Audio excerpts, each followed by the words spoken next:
morning, everybody. Excited to be with you, and we've got some great content to go through here today. To start out, why is it that most small businesses don't succeed? My belief is that many start with the wrong business model. It hasn't been proven out. And unfortunately, this is a lesson that I learned the hard way. It was fall of 2019, October. It was my birthday weekend. I was up in Washington, D.C., and I was sitting in my hotel room about to go exhibit on behalf of a 40-person company that I'd been building over the prior couple of years. Well, the company had grown the top line, but unfortunately not the bottom line. And I'd been tweaking the business, trying to make adjustments, trying to get us to that profitable point, but I'd really been kicking the can down the road, and I knew what was going on. The model wasn't there that I thought was. As a result, I made a tough call in that hotel room. I decided to wind the business down. I found homes for our people. I found homes for our clients. I did not have a sexy exit like what we've been talking about with the last couple of talks. It was a very humbling time. It was a very stressful time. I'm proud of how we handled it with our employees and clients, but that experience led me back to the world that I knew well, and that was franchising. Having been a prior franchisor myself, I knew the power that the franchise model provided. Well, since 2019, I've scaled multiple franchise businesses and helped countless others do the same, and written a book on the topic as well. As a result, I've been asked to speak on hundreds of podcasts in various stages, and typically when I do, I'm asked a variation of 8 different questions, which I'll unpack with you today. First off, who's buying? Who's getting involved in franchising? The first group is kind of the ones that probably come to mind initially. It's what I call corporate refugees. Those looking to escape the rat race, escape the 9-to-5, build their own empire instead of someone else's. And I think that inner desire is inside of so many out there. Second, we see a lot of investors getting in, especially right now. More and more real estate investors are moving over because high interest rates, low inventory, and these are people that appreciate that tax advantage model that business ownership provides. And the third group would be existing business owners, all of you guys. More and more, we see business owners waking up to franchising. Now, franchising is not right for many of you. Many of you are too entrepreneurial. You want to put your thumbprints all over every business. And oftentimes you would see yourself as the smartest guy in the room, no matter what room you're in. However, for so many business owners that we work with, what we found is they appreciate the fact that you can start on third base, to be cliche. A lot of things have been proven out for them. They know all the hard work that goes into standing up a business. They'd much rather have a proven business model, a business in a box that they can just go out and execute. Second question, what are they buying? Well, certainly there's a wide variety in the $800 billion franchise industry. However, I'd say if there's a common theme, it's boring businesses. Now, I joke that non-sexy is the new sexy when it comes to business ownership. It's businesses that are Amazon resistant, AI resistant, aren't going out of style, aren't trendy, but they're understandable, cash flowing companies, and that's what people are looking for. Examples of this would include home and property services, absolutely massive space with a lot of different niches, everything from dumpsters to insulation, flooring to restoration, paint, remodeling, a lot of different trades and industries within that. It includes businesses like health and wellness. That's never been more top of mind than it is today. And within health and wellness, that could be men's health, mental health, fitness. So many different categories fall under that umbrella. People will always spend on what they care about. And what do they care most about? Their kids, their pets in some cases, and their aging parents. And so industries like that too that aren't trendy, I think of the kids space, everything from youth soccer to tutoring. The pet space, pet grooming to dog training, different things that wouldn't be top of mind when you initially think about franchising. The senior space, we've got 10,000 people turning 75 every day. That's a huge macro dynamic, and those are folks that largely have more resources on the sidelines, and they'll spend them, and that's a large addressable market, whether it be in-home health or a variety of support services. So those are just a few examples of where we see people getting involved in franchising. Now, when I say the F word, franchise, probably what comes to mind is Subway, McDonald's, or one of the hundreds of food brands out there. While people can do very well in franchising, my humble belief is there are easier ways to make money. Now, we need the food guys. We certainly support them. One of my good friends runs the 3rd largest food franchise in the US. He's done very well. And a lot of franchisees can do very, very well in the food space. However, again, there are easier ways to make money. There are opportunities out there in franchising that require less capital expenditure on the front end. They oftentimes require fewer employees, less operating hours. higher margins oftentimes due to food waste. They're less susceptible to consumer trends. Think about froyo, frozen yogurt a couple of years ago. It's not as popular as it once was. So again, they're going after these boring businesses. And again, you can do well in food, you've got to be with the right brand. Brand is everything when it comes to food. You know, as an example, it's just not as important in some other industries. Think of insulation. Insulation is a $50 billion industry, but many of you probably couldn't name a brand of insulation. Certainly not a household brand. You probably couldn't name two brands if you can name one. So it's not branding that matters as much in some of these other industries, but all the other support mechanisms that go in, from lead generation to operational support. That leads us to our next question. What are the benefits of franchising? Well, at the onset, going in, you're able to do much more than a back of the napkin pro forma. You know, you're able to go in and look at a franchisor's FDD. They've got what's called an item 19 that shows the historical results of their franchisees. And so, again, it's not a promise that you'll do that well. And in a lot of cases, our clients do much better than the average. But it gives you some point of reference. You also get to talk to other owners before you ever sign that franchise agreement. You get to understand what their ramp up was like and their experience. Now, when I say franchising, again, your mind probably goes to the fact there's a proven playbook. You know, this is a business that has been proven out in similar markets. Everything from lead generation to operations, they put together playbooks, and it's all about going out and executing. Certainly within franchising, you know, you get synergies and from bulk buying, you know, supply chain, whether it be for services or for goods. You know, you have a coach on the sidelines in that franchisor. You've got a community of other franchisees living the same business day in, day out. And we all remember, as business owners ourselves, what it's like. It can be lonely at the top. Well, here you've got a community built in, a mastermind, if you will, of people that are living the same thing, constantly exchanging best practices. And as our prior speakers have alluded to, you begin with the end in mind. You know, we all think about what does that exit look like down the line.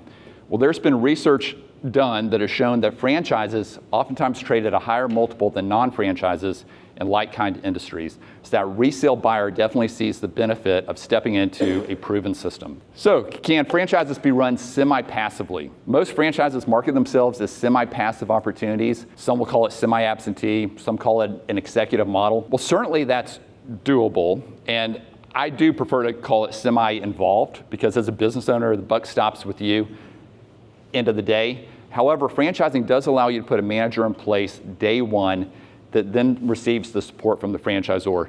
Now, I won't sugarcoat it. Standing up a business takes work. There's still a lot that goes into it, probably more than you expect. However, franchising does make it a lot more doable to run a business on the side that maybe complements or diversifies from your core business. End of the day, if you have a strong franchisor on the sidelines and you have a strong operator in place where you've aligned your interests from an incentive standpoint, that franchisor can really carry a lot of the support water for you on a day-to-day basis and be that go-to resource so it doesn't all fall on you. Quick case study. I think of my client, Nathan. Nathan is the largest franchisee of 2 men in a truck moving service. Nathan operates in 12 markets, does about $40 million a year in revenue. Well, for the past couple of years, every year Nathan comes to me and says, hey, John, I've got a guy or a gal in my organization that I want to promote and give more responsibility to. You know, what franchises do you like today? And then he'll eventually choose one of the ones I introduced him to, put that young person in charge. He actually gives them a little bit of equity, and then they're off to the races.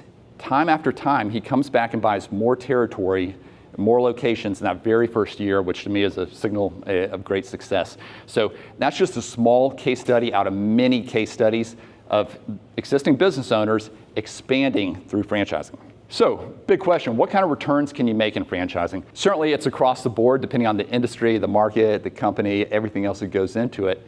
However, as an example, I'll point to one that's in the gutter industry.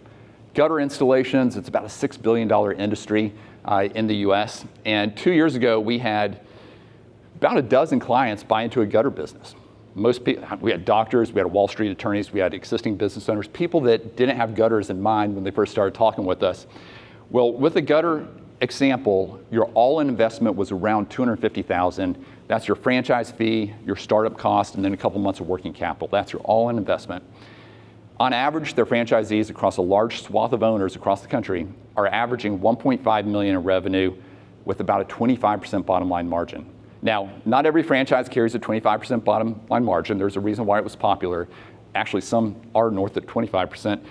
But at 25%, that's $375 dropping the bottom line from a cash flow standpoint on an initial investment of $250,000, and you're building towards an exit. So again, it can be eye-opening to people.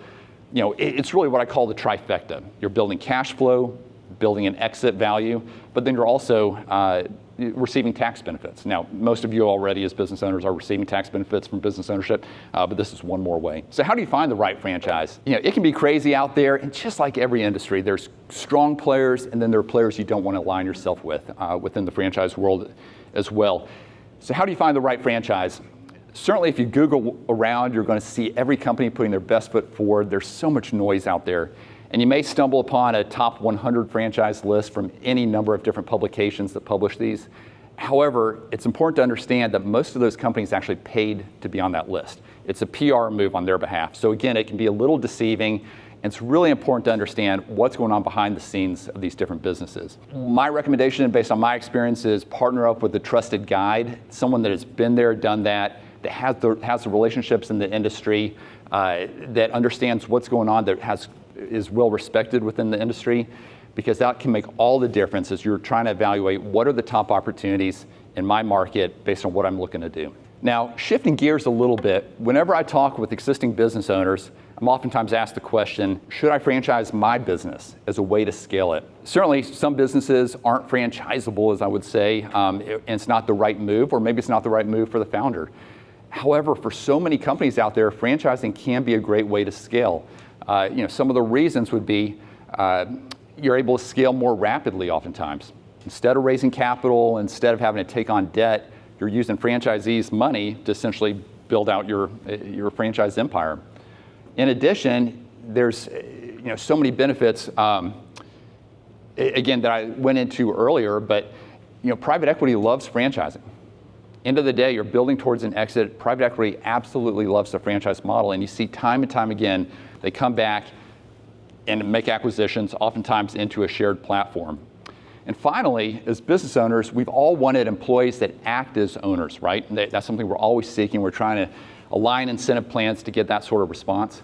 Well, franchising, as a franchisor, you actually have franchisees that have skin in the game. They actually are owners. They know their local market, and they're highly incentivized to scale. To wrap up, I want to share two small case studies to show how franchising can be used for expansion purposes. Our client, Julie, in Boise, Idaho. Julie came to us. She had a business consulting background. She partnered up with another consultant and came to us and said, I'm open-minded. What type of industry should I get into? What are the needs here in Boise?